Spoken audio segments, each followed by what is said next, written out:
Hey guys, welcome back to the Real Talk Girlies podcast. It's Disapproval Joe again, and today I'm at one of my favorite places ever. Yes, the Turning Zone Casino. Back at it again, and I'm here with two awesome people. I'm here with my two friends, Em and Mia. What's up, you guys? How are we doing today? We're vibing. Yeah, we're chilling. We're happy to be here. Yes, I'm so happy they're here with me today. We haven't seen each other in a while. We've just been so busy with work and everything, and we decided to pop on here today, just talk about whatever we want today, as usual. So, Em and Mia, what's been going on with you guys? So, it's summer right now. How's work been? How's everything been with you guys? Anything new? What's going on? It's weird. We both are working like big girl jobs now, so it's just still weird getting into that role still, like not having as much free time as we used to. Yeah, because I remember when we all worked at Starbucks, a lot of my friends do come from Starbucks, ironically. So Mia, you were a shift, and you were a barista there. Yep. So Sure. what was it like working there for you guys personally? It was a lot. It was something. It was an event that happened. Yeah. It was draining. Burnout is real. Like, I didn't understand that because I would always hear it like from other baristas and stuff. And I was just like, oh, well, I don't know why they're saying that. But like once I've been there for now 2 years now, I'm like, no, I get it. Like, I get the burnout. Yeah. It took me like probably a year and a half to get that burnout. Like the first year and a half of that job, like it's so fun. You actually like going to work every day. You're like, yeah, I work at Starbucks. Like this is great. I get free coffee. I get to just make coffee for people. And for the most part, it's a decent paying job. But then about a year and a half in, especially with them cracking down on like the connections and stuff, I was just like, I'm burnt out. I can't do this anymore. Yeah, for sure. Like, I felt like, because when I personally went to Starbucks as like a customer and stuff, I always thought it was kind of like more like an upscale to be like cool coffee place. But then once you work there for a year, you just realize like, damn, this is just like another fast food joint at this point. Yes. Yep. It's like, it's like the constant drive time this and making sure the customer gets this in this amount of time. And it's like, we want to have like those like connections with people. Like, I hope you have a nice day and stuff like that. But like, it's such a fast paced job that unfortunately you cannot do that. And then I feel like that's when the burnout starts to really hit. And But then, also, yeah. like, there's also a lot of customers that like just don't get that we're human beings. So we're sitting here like slaving over trying to pump out drinks as fast as possible to make people happy. And yet it's like there will always be people who are never happy and treat you like you're like dirt. Yeah, the thing that got me was people who would come in the drive-thru and be like, I've been in the drive-thru for 5 minutes. Why isn't my drink ready yet? And I'm like, this isn't fucking McDonald's. Right. Like, bro, what? This is a Starbucks. Like, if you want your coffee in 3 minutes, go to fucking Dunkin'. It's literally 3 doors down. Yeah. Like, I feel like a lot of people, like, sometimes like to fix their egos and they'll project it on us because a lot of people who are like in lower jobs that they consider to be like fast food and stuff, like at the end of the day, someone's got to make your drink. Someone's got to make that food for you because at the end of the day, our world does revolve around fast food places. Someone's got to do it. So to make fun of people for having those jobs and belittling them to make yourself feel better is one, makes you look sad, that person. And two, it's just like, people have to serve, to other people because that's their job. It helps pay for their school tuition. Maybe they really enjoy doing that job, whatever. But the fact that our society likes to make fun of people that they believe are beneath them is just a very toxic way to live and also show for examples for younger generations. Yeah, I actually saw a meme a while ago that I think about a lot, and it was like people who make fun of like McDonald's workers and be like, oh, if you don't go to college, you're going to end up at McDonald's. But then, they're there every day to get their McChickens. And I remember the last sentence said something like, you cannot belittle a service and demand it at the same time. Right. And that really stuck with me. That's so valid. Like, because at the end of the day, these people will talk all high and mighty, but they'll be coming back for that same product. They'll say, it's not made right, but yet they come back the next day and get it. I hate this place. I hate the service. They come in the next day. They come in multiple times a day. And right. There's still no change. Yep. It's just like, like if you're going to keep coming back, don't bring back that same attitude again. Because not to mention, people are vicious. Like, don't bite the hand that feeds you. Like the old saying, like people are ruthless. Like, it might be that person's day and they snap and they're like, you know what? I'm going to fuck up this or that. I'm going to fuck up this or that to just piss that person off. And they're going to basically react how you reacted to them. Like, fire with fire. And before you know it, it's just going to keep being a snowball of like, anger and rage until someone really like loses it. And it could even get like physical, like I've seen sometimes working with the public. Yeah. And it's just a very toxic thing. Like, you know, like I have definitely humbled a lot working in food service and with the public.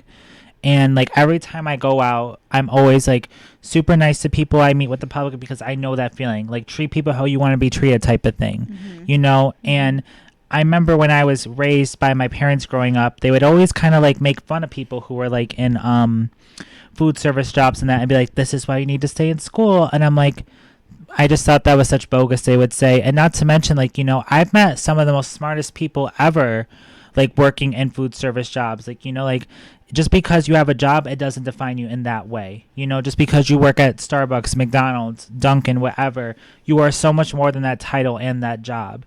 You know, and I feel like sometimes people forget that and sometimes even forget we're humans. I also think that people look at fast food jobs as like, oh, well, those jobs are just meant for teenagers and like college students, and you know, like they're just supposed to be part-time jobs. They're not supposed to be your career. And I'm like, yeah, maybe in like 1930s, but like nowadays, like the economy sucks, and like if I have to get a job at McDonald's to pay my bills, like it doesn't matter that I'm not a college student or a teenager. Like if a 40-year-old is working at McDonald's, like their job is still just as valid and they should still make a livable wage. And I mean, like, Yeah. Starbucks paid decently. It's just like the mental capacity that, like, you know, like just the mental wear and tear it took on me. I just couldn't do it. Like there's no job that is worth however much money, like is worth that much damage to your mental health.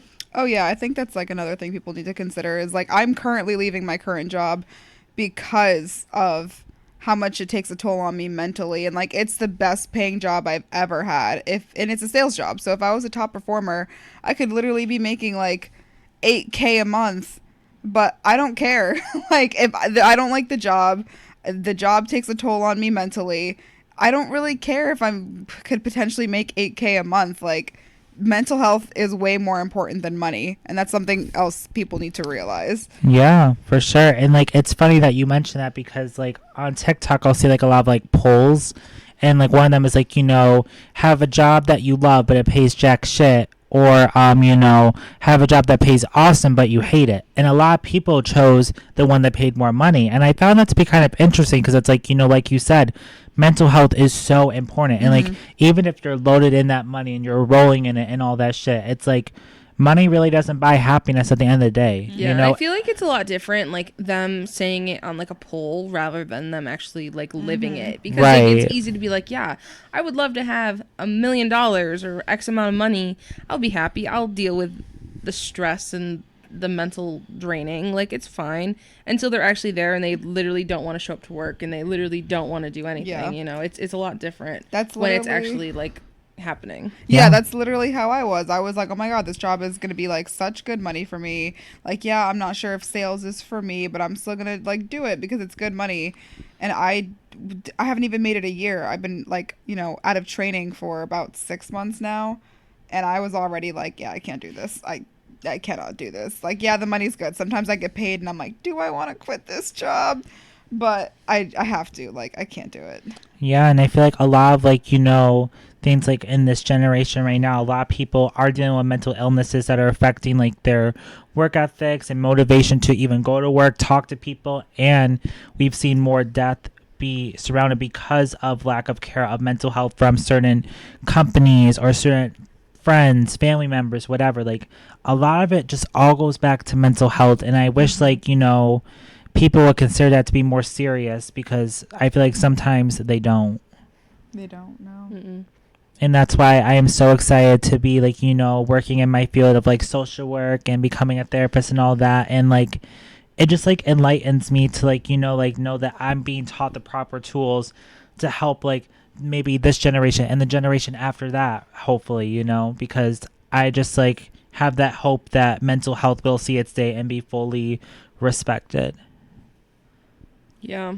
I mean, I wanted to go into like psychology and like be able to help people, but I mean, my mental health was also draining, so like I feel like if I ever got my mental health to like A1, like perfect, I would be able to help. And I know that I'm a positive person most of the time, like 99% of the time I'm positive and I'm happy, and I enjoy making other people happy and, you know, building people's spirits up, but I'm still not there, you know.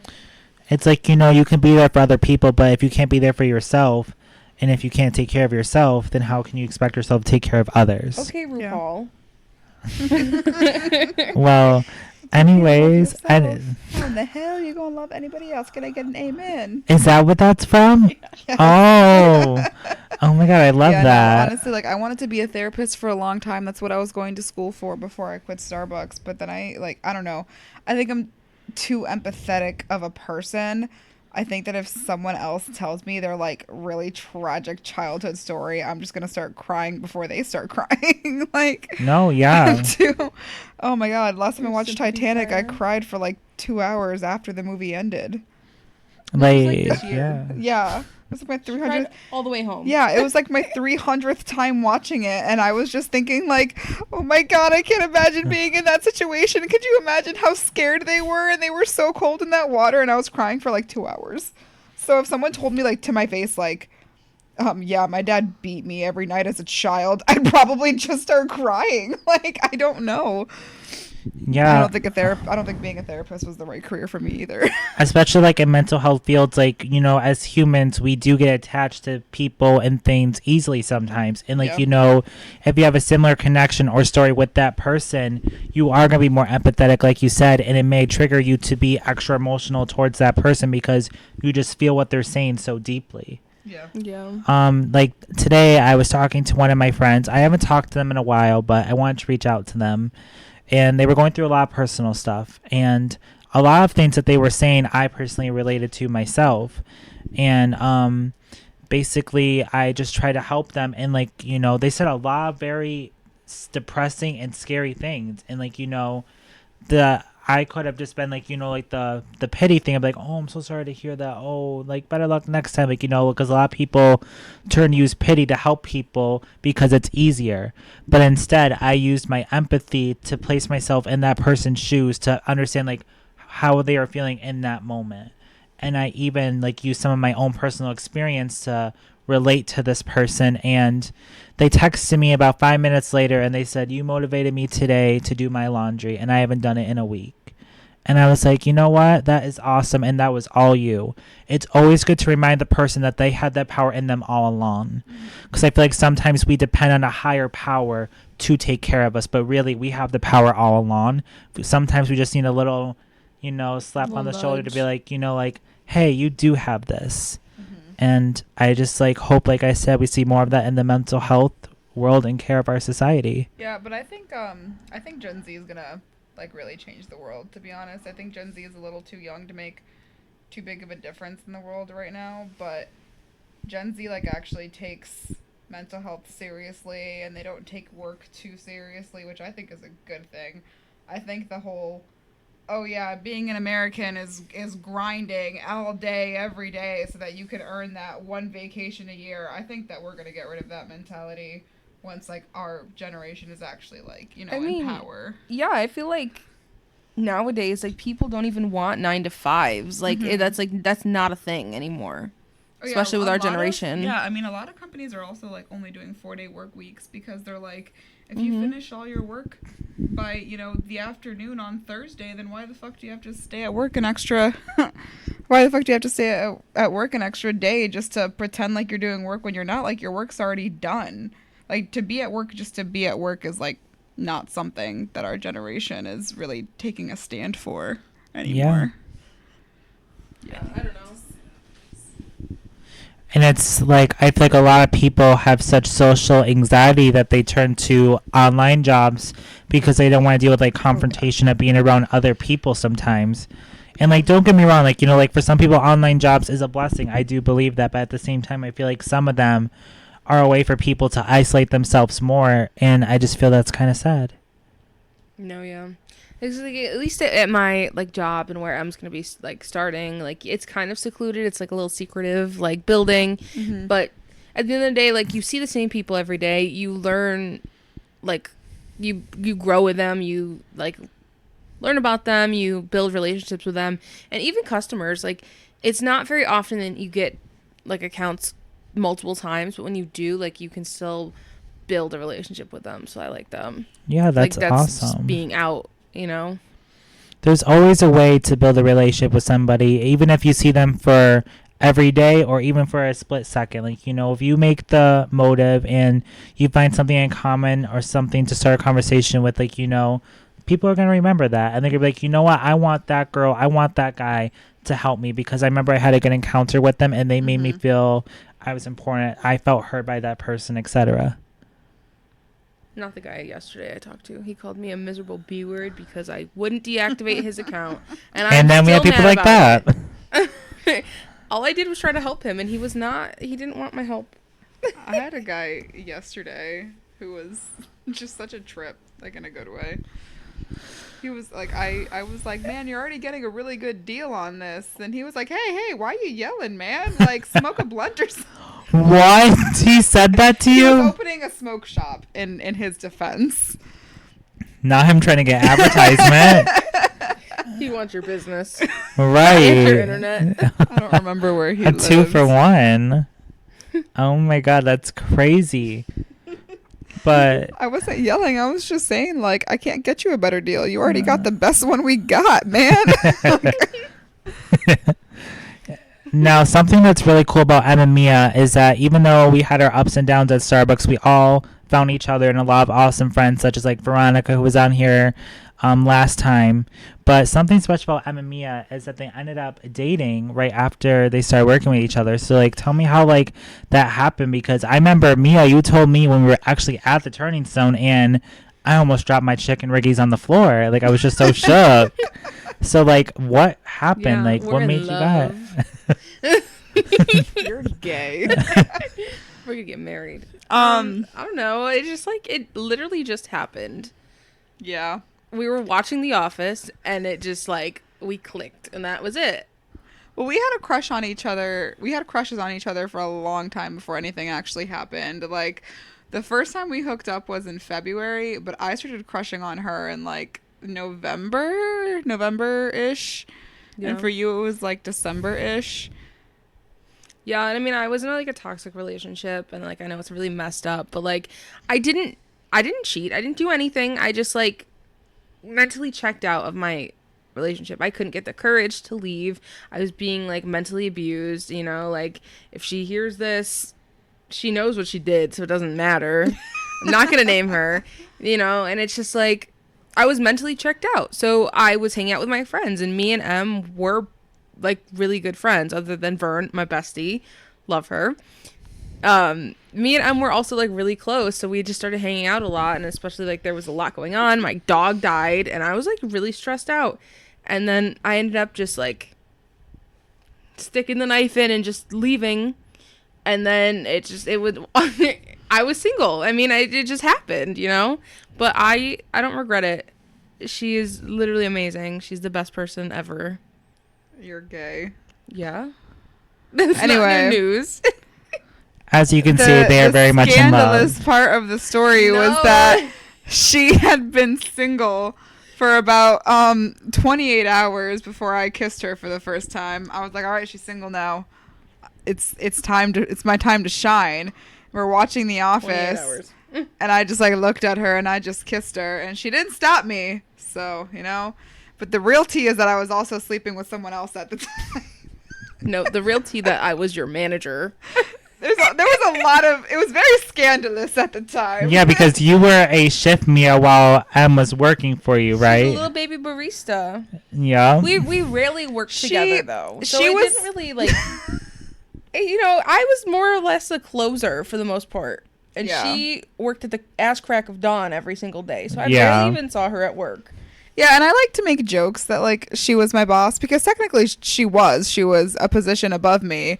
So, but she didn't have the power to fire me or anything like that. Her only power was, like, yeah, you have to be on drive-through today. Yeah. Like, she told me what I had to do that day, but she couldn't fire me. So, like, she was my boss, but she wasn't my boss. Yeah. Exactly. Yeah. And I was basically sleeping with her and one other person at the time, but then I was catching feelings for both of them. And I was like, you know what? I'm not polyamorous because I'm fucking exhausted. I cannot be dating two girls at once. So I basically talked to both of them and was like, all right, this is the situation. And I just, I ended up with Mia. Here we are, a year and a half later. Yeah. Like a bunch of gay-bos. And if you guys like really like met them and stuff, like you would see that they are just like so compatible for each other, because Mia is a very lovey-dovey person and she shows that towards M all the time, and M sometimes will doubt herself, and she is a Gemini, and sometimes she could be her own worst enemy, but Mia is always there to pick her right back up. And then M at the same time, even though she's a little bit tougher, she is always there to comfort Mia, to keep it real with her. Yeah. She loves to make tidy everything and cook and everything for her. She loves to do all that stuff for her. And she cooks for me every day. They just have each other's best interests at heart, and it's just a great thing to see two people really care for one another and also understand each other's boundaries and what they like and what they don't. And I just feel like that's why they work so well, and that's why they've been together for now a year and a half, you guys said. So that's just awesome.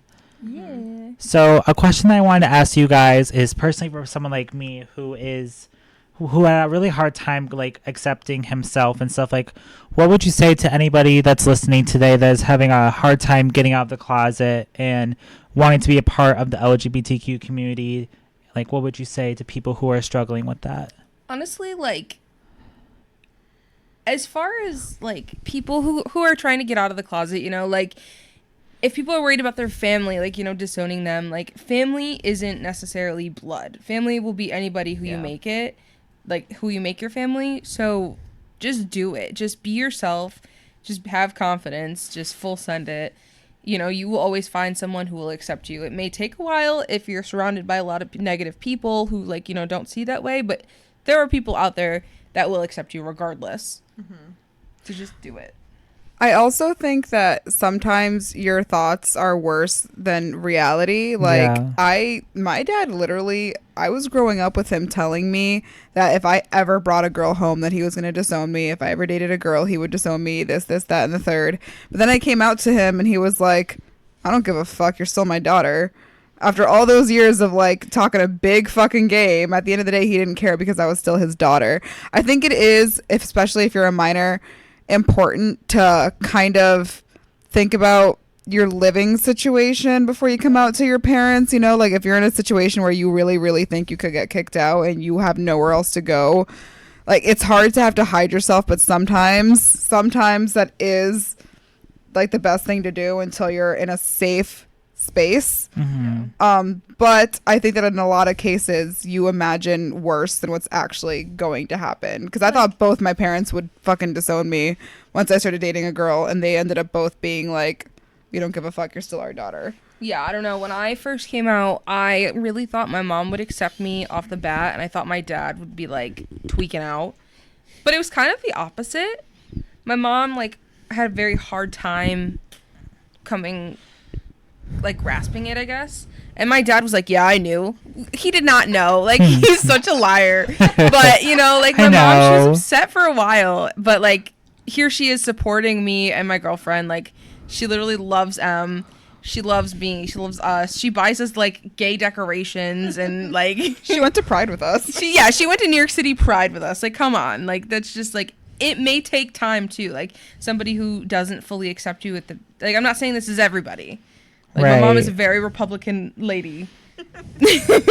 And here I am, gay beau of the town. But, she accepts me and she accepts us and she accepts who I am and my community. So, Yeah, that's awesome. And I thank you guys for expressing, helping people who are struggling to come out, because I know personally, for me, my family was very, against stuff like that. And they would always poke fun of it and be like, what are those people doing together? And just never gave them the correct pronouns and stuff. And they thought that I had the same views as them, but I felt I couldn't stick up for myself and people of the LGBT community, or else my parents would kick me out or disown me and stuff. And Em was saying, I didn't have a backup plan of a place to go because I was about 17, 18. I really didn't have a place to go. So I would say that I was able to express myself more when I found people more who were like me of LGBTQ community. And I met a lot of people like that at Starbucks, ironically. And I feel like that encouraged me to find who I wanted to be all along. So I think sometimes you just have to be patient with yourself and find your right clique. And when you have that clique, it's not going anywhere. Like, me and I haven't worked with each other for like a year, but we're always texting left and right, you know? Yeah. It's just like, you know, you are going to find your clique of people. You just have to be patient with yourself, and you owe it to yourself in a way. Yeah. Exactly. Like, I just think that's really important, you know? And I think also the thing of, like, you know, like, how, like you said, like, you know, family doesn't always have to be blood. Like, you know, like, you know, some of my family members I really don't talk to a lot because of how they have mistreated me and stuff. And, you know, sometimes people will be like, well, that's like your family. Like, what are you doing? Oh, nah. But it's like they don't understand the circumstances and everything that's happened in between those lines. And it's like, one, I don't owe anyone an explanation in the first place. And two, it's like, you know, there is a handful of people that may not even be blood related, but treat me more of like a family member compared to my own family. And, you know, sometimes it has to be your call. It doesn't always have to be they're your bloodline, they are your whatever forever. It doesn't work like that, in my mind at least. Oh, yeah, no. I firmly believe that if your family treats you like shit, that you do not have to keep in contact with them just because, oh, we're their family. Like, my parents kind of are upset with me because I'm not close with a lot of my family members, especially the ones who are, like, from Cuba. But I'm sorry, if my grandma is calling me Gordita every time I see her, which, by the way, is Spanish for little fatty, I'm not gonna fuck with her. Like, I don't give a fuck that she's my grandma. She's mean. I don't mean to laugh, but like how you said it. Like, Hispanic family members are fucking mean, bro. And you do not have to be nice to them or keep in contact with them just because they're your family. It is okay to go no contact with people who make you feel bad, whether they are family or not. Yeah. Gordita. Bitch, fuck you. Wow. Just because I can't afford a tummy tuck and you can. Damn. So yes, Em has had a couple of drinks tonight, but she is Very killing it. She is living her best life. And why don't you tell everyone what you just munched on right now? Like, what did you have to snack on? Oh man, I was killing that poutine. I didn't even care for the poutine that much when you said you were going to order it, but then I couldn't stop eating it. Those sliders were good. True. Poutine is better cold. I like when the cheese has like solidified a little bit, you know? The mac and cheese bites, I'm not going to lie, I was a little disappointed. Maybe they're better when they're fresh, you know? Yeah. But they were still okay. Those tendies are good. The tenders were good. Chicken tenders never disappoint, you know? How was the ranch? Oh, the ranch was good. Restaurant ranch is the best ranch. Oh, facts. Hidden Valley is trash. So I guess we classified as ranch. Don't tell Rachel. So we're not gonna get sponsored by Hidden Valley, unfortunately, today. Oh, sorry, Hidden Valley. I like your seasoning packets. Girl, you can't take it back. Yes, I can. You're canceled. I try to make healthy ranch by getting Greek yogurt and putting their seasoning packets in there, but I don't fuck with their actual ranch. Damn. It's trash. Oh my god. Sponsor me anyway. Sponsor me anyway. No, you specifically love Cheesecake Factory Ranch. Cheesecake Factory Ranch is the best. They sell like mason jars of it, and I will get it when I go to Cheesecake Factory. It's only good for like a week, so I never use all of it. But is it expensive? They have the best ranch. I think it's like $6, or at least it was, before the current recession. Before inflation. Yeah, for real. Oh my god. But yeah, so as we know, Disapproval Joe is hosting this podcast, as we know. So another question I want to have for you guys today is that what do you guys think about Disapproval Joe, aka myself, and my music I make and the stuff I record? Because you guys always be wearing that merch, and I know you guys love your hoodies of Disapproval Joe merch, but I was just curious about what you guys think about like the stuff I write and sing. Like, I just want your feedback on that. Honestly, like, you are a very, very good writer. Like, you literally put your whole pussy into the songs that you write. and you make them very personable. Yes. And I love that. Yes. Like, you're not writing about just like what's cool or whatever. You're writing about things that either have actually happened to you or that like have happened to people around you, and I love that. It makes you very like unique and Yeah, I was gonna say you're very, very good at taking experiences from your life, specific experiences from your life, and turning them into a song. You're like but also like not saying it. Like you use like I don't know, you use like different terms for things. Mm-hmm. You're very like I can't even think of the word. But it's like subtle. Yeah, it's like subtle. Like you listening to the words, like you think it's something else, and then you like actually like look at the words and like truly listen to the words, and you're like, oh, it's not about this. It's about something else, actually. Yeah. Yeah. Because there have been times where I've been like, oh, is this about blah, blah? And you've been like, no, it's about blah. And I was like, oh, that makes sense. But yeah, I mean, you take experiences from your life and turn them into music. It's like you're a male, gay, punk Taylor Swift. I'll take it. No, and I really appreciate you guys with that awesome feedback, because when I do write, a lot of times when I write, it's usually really late at night, around 12 o'clock or 1 a.m. I always write the date and time when I write the song to remember the events, and it will basically, like, the song will, like, be playing in my head throughout the whole day because something happened that day, and it's an unresolved issue, but I can't deal with it because I'm going throughout my day.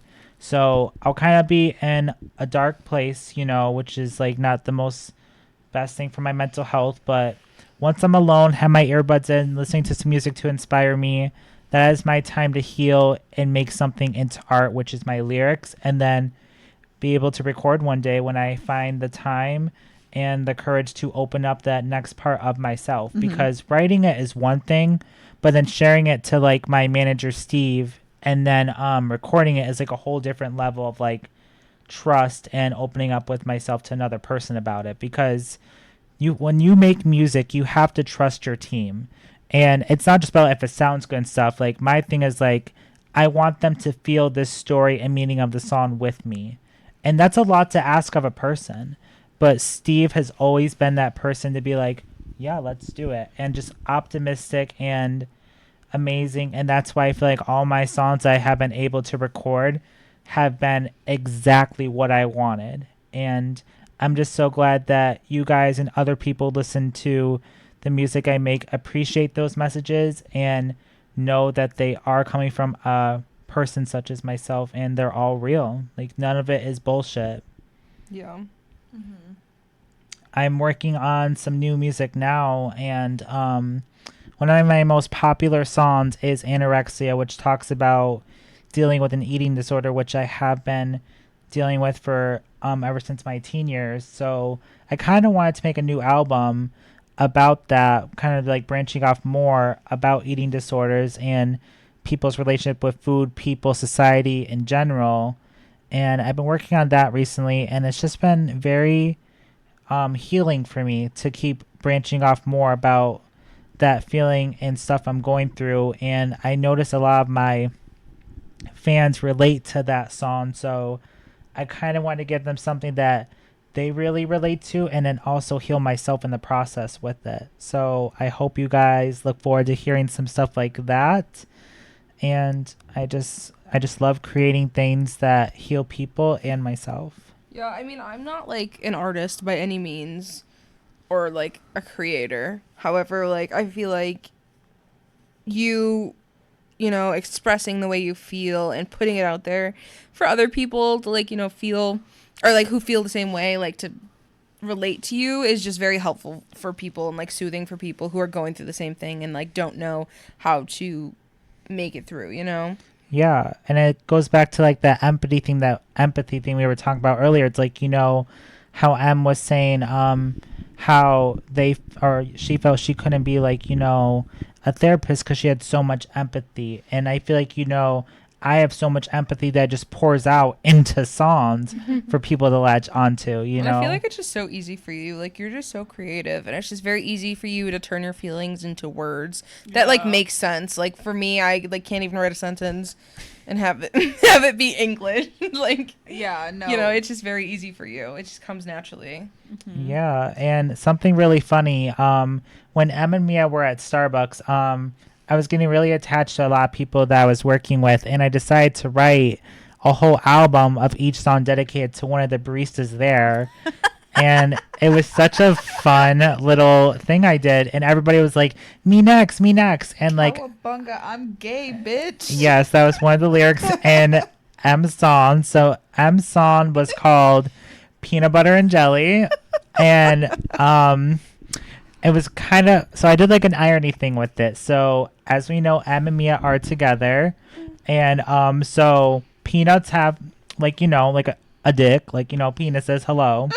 So I said that she didn't want the peanut, she wanted the jelly, which meant like she wanted woman, and she was fully expressing who she was, because Em is a very blunt and honest person to herself and her friends. Like, like she will go on her Snapchat story, her TikTok or whatever, and let her people know every detail of what happened in that day. Hey, if you're listening to this, look her up on TikTok and watch her cooking videos, because she's stressing about it.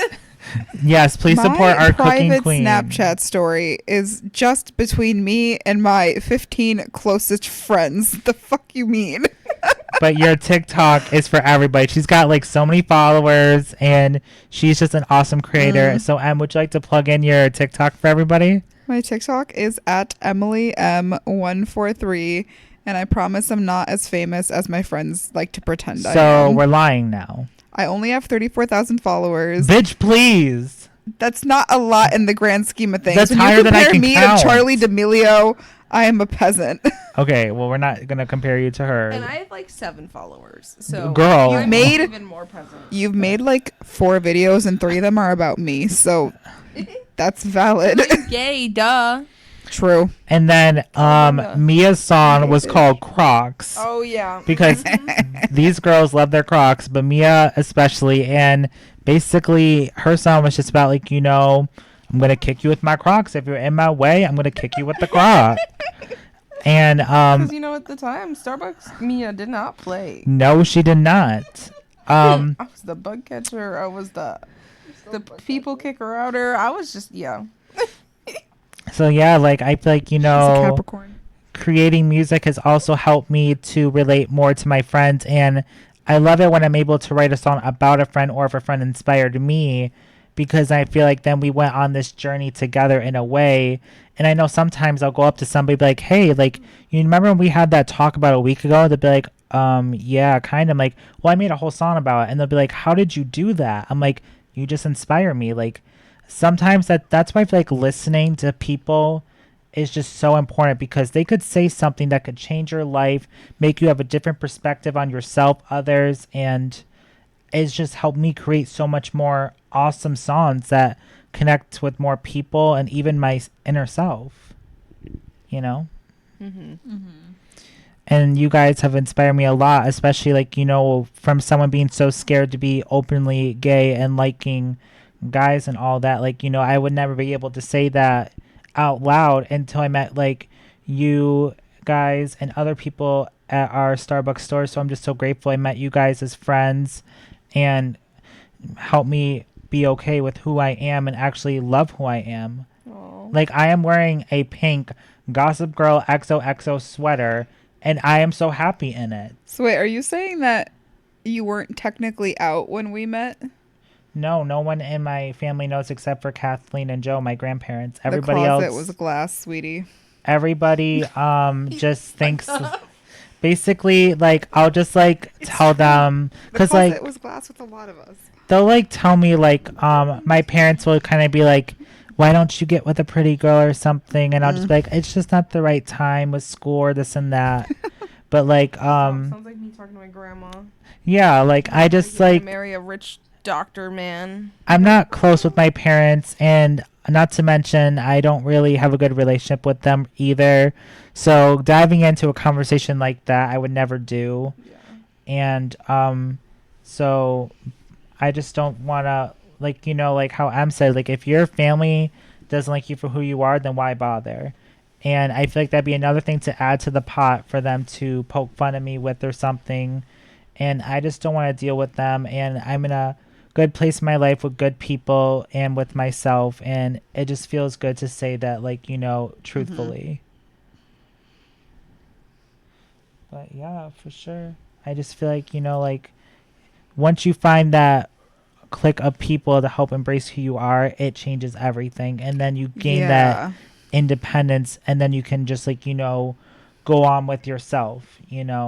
Sometimes you just need that one little motivation from somebody, hearing something online, whatever, just that one motive to be like, yeah, honestly, like, representation and, like, finding your community is everything. Because, like, I always thought that I was bi, but with a preference for men. And then I downloaded TikTok, and there were so many lesbians on my For You page. And then me and my boyfriend at the time broke up. And then I dated a woman, and I was like, yeah, no, I don't want men. I am a straight up lesbian after years of thinking I was bi with a preference for men, because that's just the kind of people I was around. Just straight people. So community is everything. Representation is everything. For sure. Especially, like, how did you guys feel, like, when you guys go to Pride and, like, you see so many people of the LGBT community all in one place? Like, how does that make you guys feel? Oh, you know me. I love a good 27 necklaces, beaded rainbow necklaces. I love wooing on the side of the road for some free stuff. I love seeing people just out there having a blast, just being themselves. Honestly, I think my favorite thing about, like, going to Pride events is, like, being able to kiss you and not being afraid that people are gonna harass us. I love that. Because I'm like, okay, cool, we're surrounded by other gay people. We're like, surrounded this by is other a gay safe people space for us to be gay. Who are dressed as fairies or, like, half naked or in, like, dog costumes. Like, no one's gonna care if we're kissing on the side of the road. Like, it's great. That is just not to awesome. Shame, just, it makes us feel safe. Yeah. No one cares about two girls kissing. No. Everyone's just living their best life. Mm-hmm. And, like, that should just be normalized, period. Like, with a Pride or with not, like, like, I'm just so tired of people judging other people for being who they are. Like, it's just getting so frustrating, like, and not to mention, like, actually something really interesting happening. So the Barbie movie has come out now. The Barbie movie? Yeah, the Barbie movie. And actually one of the Barbies was a trans woman. And I saw that a lot of people were leaving comments like, like the one who was like, flat feet. Yes, that queen. But no, a lot of people were saying, like, that's not a real girl. They should have a woman on this, da-da-da. And it's like, that is a woman. Yeah. Yes. Yeah. Like, why are we, like, poking fun of somebody she is a woman. That is who she is. I think that, like, I'm just going to get political here. I think that Donald Trump has really fucked up this country. I think him being president took this country so far backwards. And the fact that he was able to appoint a third of the Supreme Court didn't help, because now it's predominantly Republican, even though this country is mostly progressive. So now they're, like, getting rid of all these laws that we've had in place for years that were progressive laws, and they just passed a law that basically said that business owners are allowed to discriminate against gay people. And it's just, like, it's just tragic that this country is going backwards because of one president who didn't even win the fucking popular vote. Like, the majority of the country actually did not want him, but because of the dumbass electoral college, we got him. And then two, wasn't even president for the full 8 years. And, like, I don't mean to get political, but I think him being president really, really hurt this country's progressiveness. So I think people cared about trans people a lot less, like, 6 years ago than they do now, like, in a negative way. Yeah. And I feel like, like, someone who runs the country has a big influence on us for sure. And I also think it's really ironic of how we're so nowadays obsessed with people who are trans coming out, whatever, but we have, every time I turn to the news, someone is shot at, somebody is stabbed at. Oh my God, yes. Like, why do you care that trans people, like, why do you care what bathroom trans people are using when we have a fucking school shooting every other day? Right. Like, it's fucking insane. And I feel like sometimes, like, you know, a lot of people will be like, that bitch shot everybody up. I want him to be killed, da da da. But I feel like a lot of the times, not all the times, but I feel like sometimes when people do these shootings, I feel like it goes back to mental health. Like it's something personal. You know, I don't think it's just like they chose to do it. I think there's something tied into why they wanted to get a reaction from somebody or to feel in charge or stop being bullied, whatever. I feel like there's a deeper motive in that. And because our society is not focusing on mental health is why we keep seeing these things on the news. But no, we're going to make fun of the Barbie movie because a trans woman is playing a Barbie in it. That's more I think a lot of men, the focus. I think the Barbie movie just really struck a chord with a lot of men because the roles were reversed in that movie. Right. And they didn't like that. They didn't like seeing men being treated the way women get treated in real life. Yeah. And cuz like I saw a lot of like things on TikTok as well, like a lot of like the boyfriends took the girlfriends to go see it and the girls were sobbing their eyes out and the guys just simply said, I don't get it. And I'm just like, what's not to Like, get? bro, are you not paying attention? Right. Yeah. Like Did America Ferrera's speech just go completely over your head? oh my god, that speech moved me. Like she said everything to a T. And I actually saw it with a girl who was like in her upper 20s and she's just like Oh, my girl. like she just said, Joe, everything she said is everything I have felt ever since I was a young girl. And I just looked at her and I was like, you know, like it's just awful that women feel like, you know, that they're just never good enough because of what other women say or what men make them believe. And it's just such a vicious and toxic cycle that has progressively gotten worse and worse.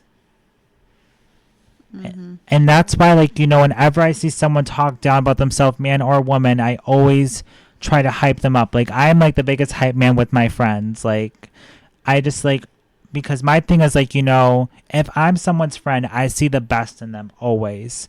And when they start losing that sight in themselves, I'm right there to remind them like, yo, you are that motherfucking bitch and you better fucking own it. And then they switch gears so fast, like, oh my god, I love you. I'm like, I know, now go slay the fucking house. And then they do. You just need that And then they do. little urge. Go right ahead. Go right ahead. It's a little inside joke Em and I have because when I was a new barista, I was so terrified. And Joe had these like 10 quotes, and it was like he was a doll with a string in his back. Like those 10 quotes were all he said all day, every day. and then Em actually has like a note thing that has like all like her favorite quotes listed. And remember my belly button one? It's a hole that goes nowhere. Because you had a lot of good quotes. Oh, I but know. only write down the quotes that especially like are so fucking funny and just completely random. And I didn't put any of your normal quotes in there, but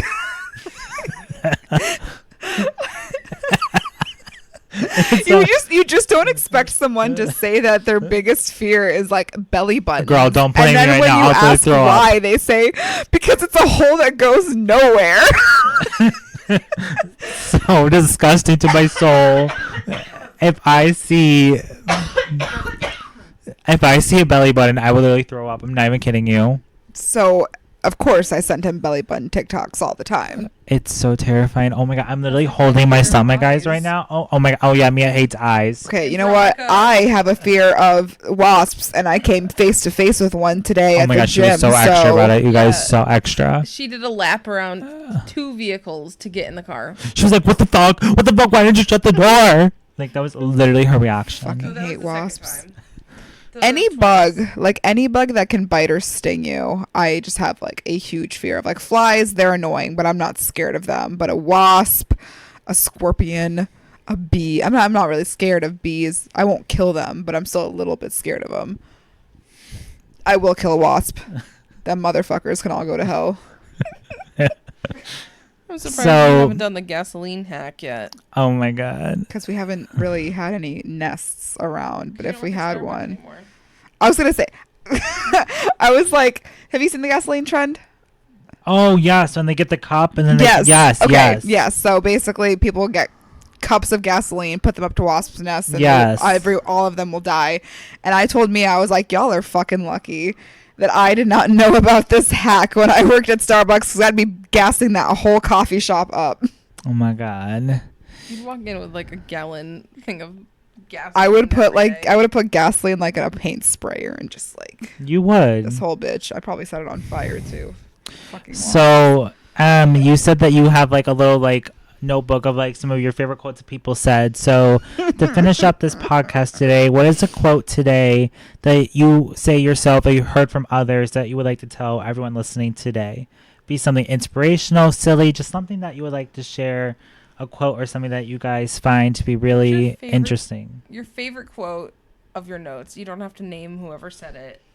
Oh, she's pulling up the receipts, you guys. She's pulling up the receipts. Hold What's on. your favorite quote of all the... I have to like quotes? look up all my quotes. How many do you have? I have, hold on. Oh, shit. I have one for Mia, one for Rachel. I have one for Noah, a couple for John, a couple. I think it's just one for you. It's the belly buttons. The one These that are all really baristas we worked with that we're also in touch with, by the way. Yeah, they're literally all Starbucks baristas, except for Mia's mom, and except for my old roommate. Hold on, give me a second. Mia, is there one that you can think of?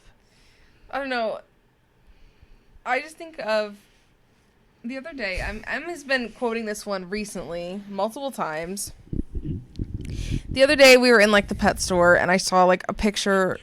Oh, my watch. We saw like a picture of like fish on like a thing, and I just go, sharks, with no context, and I just like stood there like, hello, and she thinks it's the funniest thing. Because Mia is so smart, but she just has her moments where she's just so fucking dumb. Like, love you. I mean this in the most respectful way, but you have your moments where I'm like, this bitch is dumb. Like, she's so smart, but she's so dumb at the same time.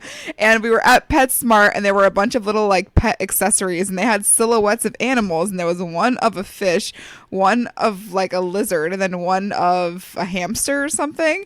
But she saw the silhouette of the fish, and she goes, sharks. Like, thinking like, why the fuck are there shark accessories at PetSmart? And I was like, that's a fish. What the fuck? So now every once in a while I'm like, sharks. Just randomly, we'll be driving and she'll just be like, shark.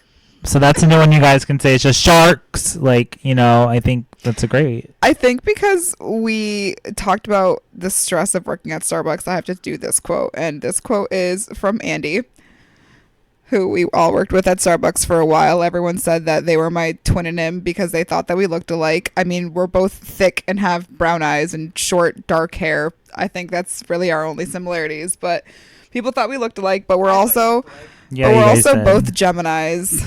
So, and we're kind of like into some of the same stuff. So I can see why some people thought we were twin. But the only quote that I have from them on here is, it was so crazy one day, and we were just so busy, and they were on warming, just slinging freaking breakfast sandwiches, of course. And out of absolutely nowhere, they're like, you know what's so funny? You know what's just so funny? What's funny is that I'm not a miracle worker, you know? Because people just expect us to get their drinks out in 3 seconds and their sandwiches out in 2 seconds. And that's just like, we're human. So I just think it's funny that in the middle of a rush, they were like, I'm not a miracle worker. Valid. Because, like, what do they want? And like, I feel like that's not, maybe it's not the best quote to say on here, because it was definitely one of those, like, you had to be there moments for it to be funny. No, I still like it, but though. I feel like it fits with the theme of us talking about how horrible Starbucks can be sometimes. Yeah, like with any fast food place, stuff like that, fast places like that, when people don't have that empathy, understanding, it just gets really overwhelming. You get the burnout, and it just really can have a toll on you for sure. A phrase that I've been saying a lot, I don't know if I took it from somebody or not, but something that has been hitting my brain is the idea of you don't take compliments, you own them. That's something that I've been thinking a lot, because, like, you know, people give me compliments, stuff like that all the time, but I feel like when you actually own it and make it your own, I feel like that's when you really shine as an individual. And I encourage a lot of people listening today, next time you get a compliment, just own it and make it your own. Make that a mission for yourself. Kind of like in the Barbie movie where she tells that older lady, "You're so beautiful," and she goes, "I know it." Oh, yeah, love that her. was a good scene when she's like, oh, I know. That was a good scene, and they almost cut it. And Greta, the director, was like, if we don't have this scene, then why are we even making this movie? Period. Well, guys, that was a very fun episode of the Real Talk Girlies podcast. Thank you again, Em and Mia, for sharing some awesome advice and your stories of working with the public with us today. Yes, thank you for having us. We're happy to be here. Of course. Well, guys, as always, stay safe, take care of yourselves, and always keep it motherfucking real. Love you guys. Bye. Bye.